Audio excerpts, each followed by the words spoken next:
Fantasme, c'est la une de nos confrères de Marianne. Sondage exclusif Harris Interactive Marianne avec RMC. Sexe, les vrais fantasmes des Français. Et nous sommes avec Christine Lambert. Bonjour. Merci d'être avec nous, Christine. Et vous, à quoi rêvez-vous secrètement la nuit? C'est une enquête qui a été réalisée avec des psychanalystes, Sophie Cadalen, Alain Héril aussi, pour décrypter les résultats. Voilà, eux nous ont aidés à décrypter les résultats, tout à fait. Alors, il y a deux catégories, la catégorie people et la catégorie politique.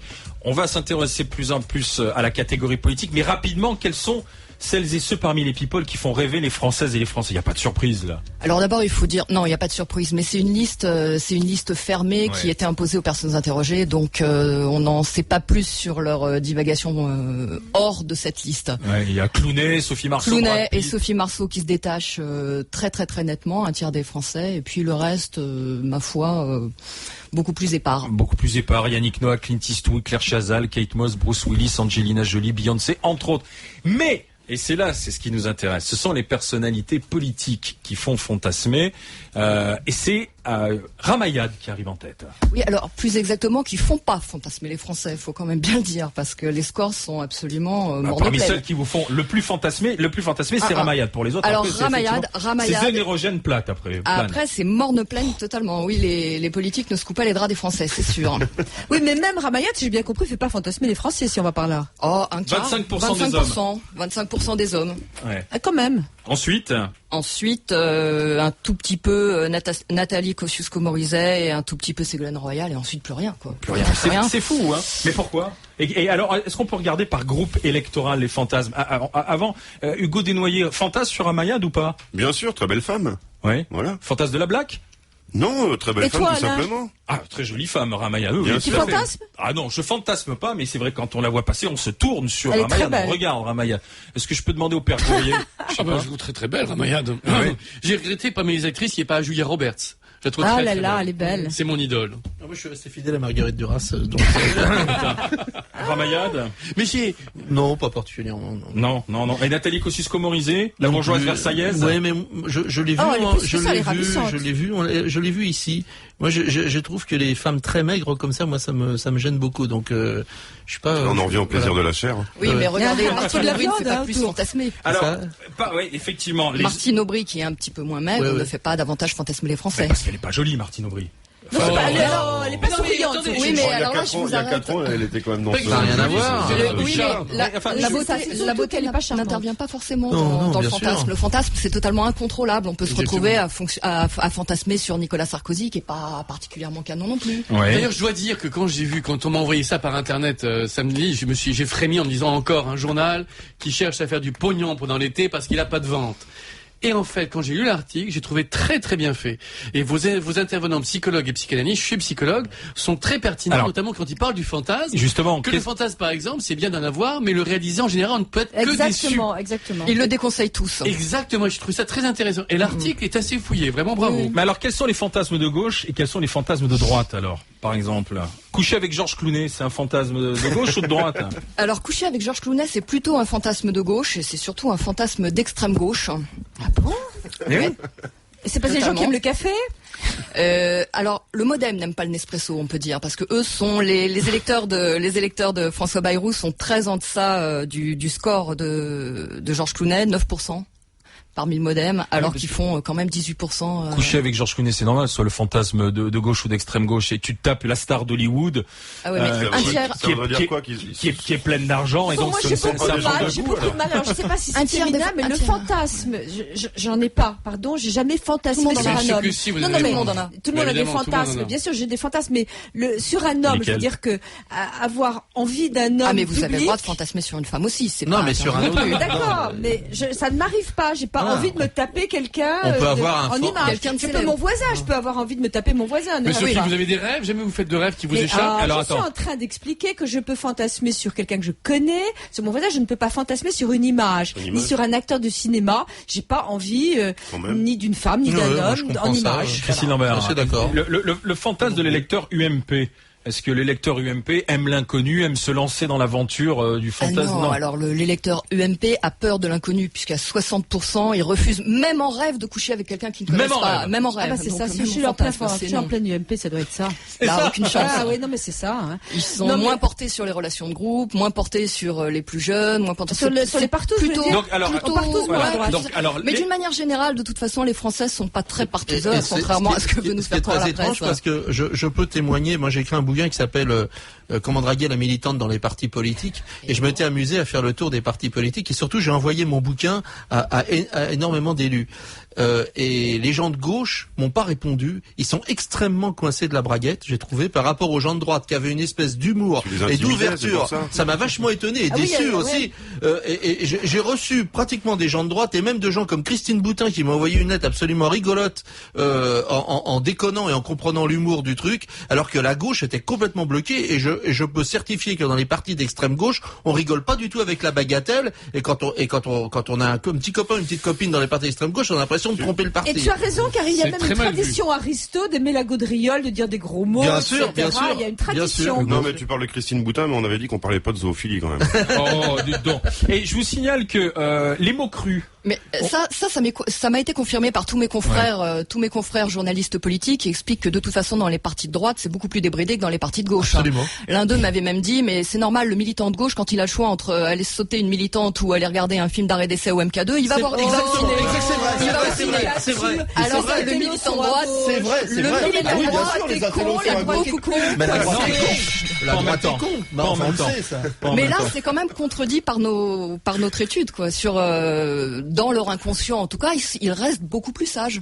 Le lecteur de droite. Les lecteurs de droite. Il le dit. Il reste donc coincé. Ou en tout cas, ne le dit pas. Ou en tout cas, ne le dit pas au parce que ça, c'est important. Parce que c'est vrai aussi que quand on est interrogé comme ça, de façon un peu abrupte, on n'a pas forcément envie de dire que chaque parti politique correspond à un type de personnalité quelque part. Bien sûr. Et donc derrière, il y a un ensemble de choses qui en découlent, dont la sexualité. Bien évidemment. Bien sûr. Et alors, qui est hostile à la fessée? Les lecteurs de Bayrou. Les lecteurs, alors le modem, mais et pourtant il se prend des trempes tout le temps. Totalement. Alors là, vraiment, moitié moins que le reste des Français. Non, pas de fessée. Pas non plus. N'aime pas les jeunes non plus, et n'aime pas non plus les vieux.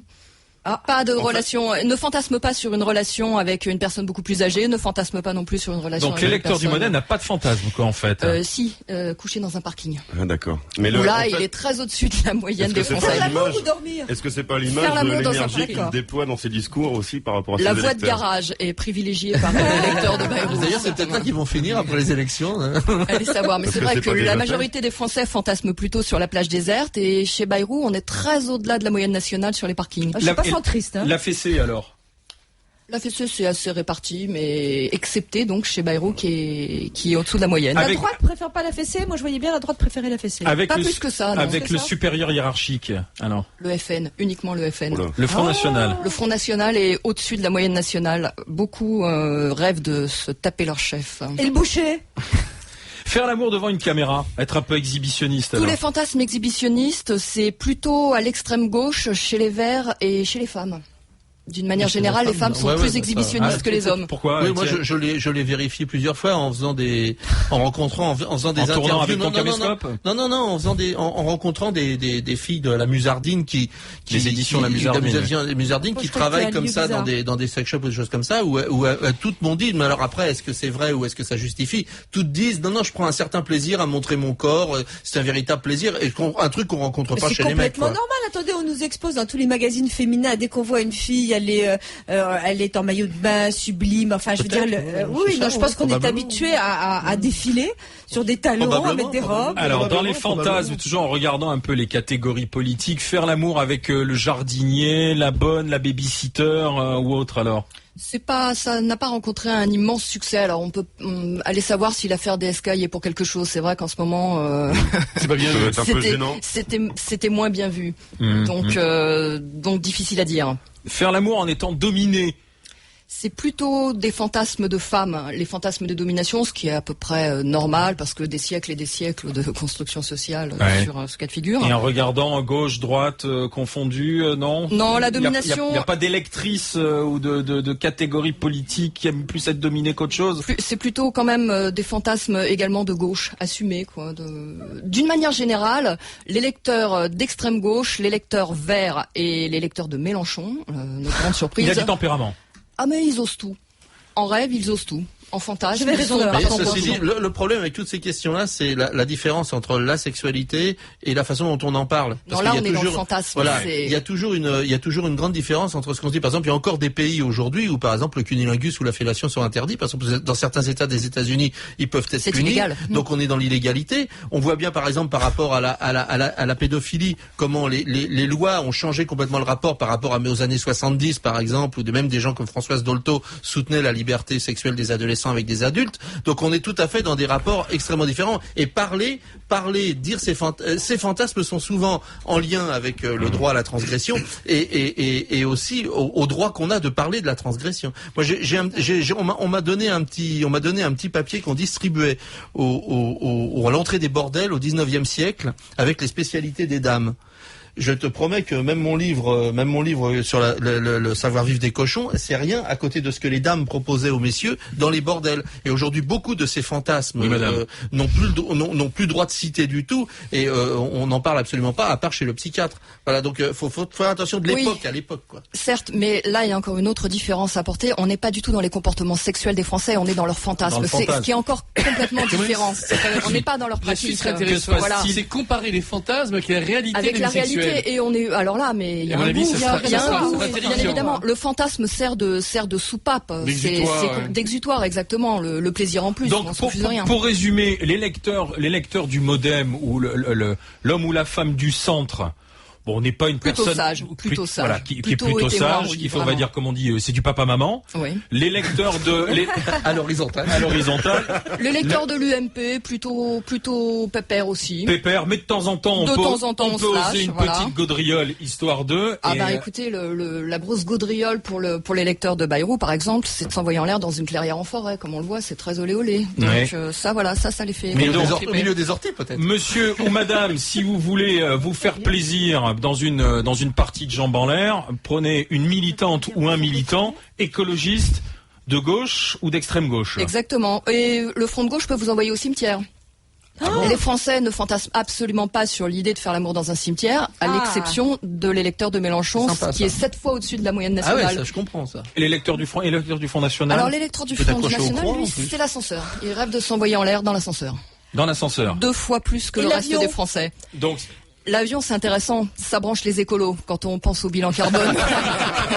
C'est excellent. Un orgasme qui coûte cher en bilan carbone. C'est à lire dans Marianne, Sexe, les vrais fantasmes des Français. Sondage exclusif Harris Interactive Marianne avec RMC et avec notre concert Christine Lambert qui est avec nous. Merci Christine.